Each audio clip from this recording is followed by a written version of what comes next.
ಸಾಕ್ಷಿ, ಹೇಳಿ ರಂಜಿತ್.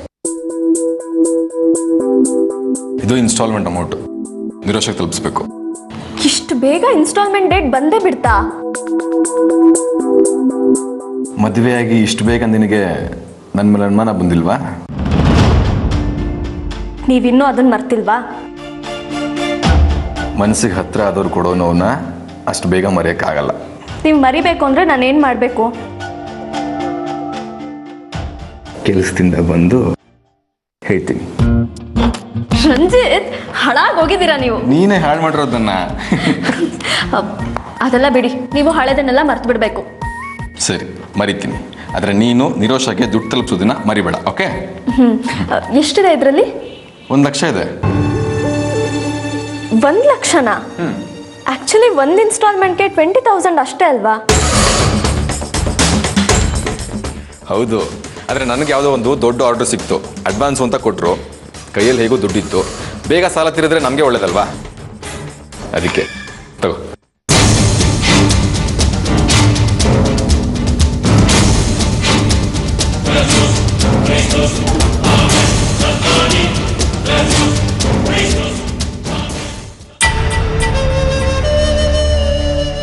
ಸಾಕ್ಷಿ, ನಾನು ದೇವಸ್ಥಾನಕ್ಕೆ ಹೋಗಿ ಬರ್ತೀನಿ.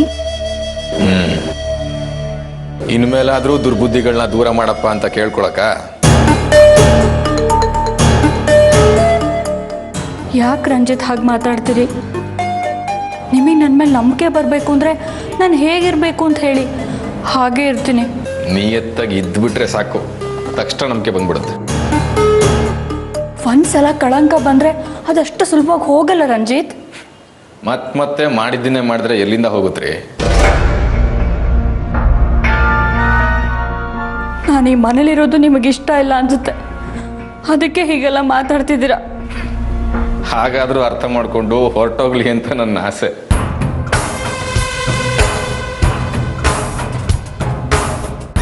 ರಂಜಿತ್, ಸ್ವಲ್ಪ ಸುಮ್ಮನೆ ಇರಿ. ಆಂಟಿ, ನೀವು ದೇವಸ್ಥಾನಕ್ಕೆ ಹೋಗಿ ಬನ್ನಿ.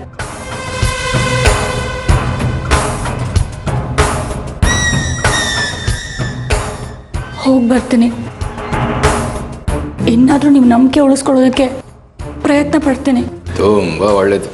ಆ ದೇವ್ರಿಗೆ ಒಳ್ಳೇದಾಗ್ಲಿ. ಹೋಗಿ ಬನ್ನಿ.